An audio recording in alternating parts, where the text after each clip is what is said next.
Hey everyone, Pat here with Farland Classic Restoration.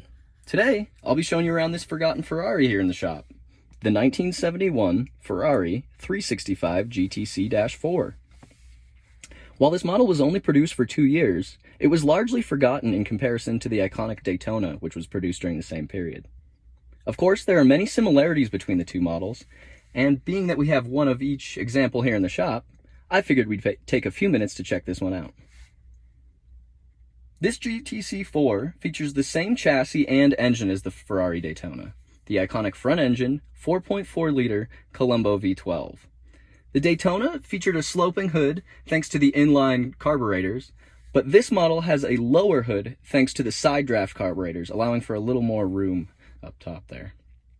Because of that, the low-slung hood and the accentuated rear haunches, the designers took to calling this car Il Gabon, or the Hunchback. Of course, while the Daytona was the iconic race car of the period, the GTC-4 was marketed as more of a grand tourer, with rear seats and more room for passengers. It also included power steering and a softer suspension than its race car sibling.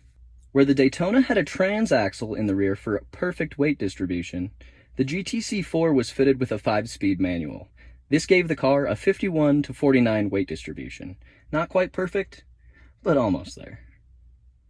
Of course, this car is historically undervalued, being rarer than a Daytona, and to some, better looking. The Daytona acts as a marker for the classic car market, always highly valued and sought after, where this model offers much of the fun for about a third of the price. Of course, all the 365 Ferrari models were Pininfarina designs, but this was the only 365 model actually built in the Pininfarina factory.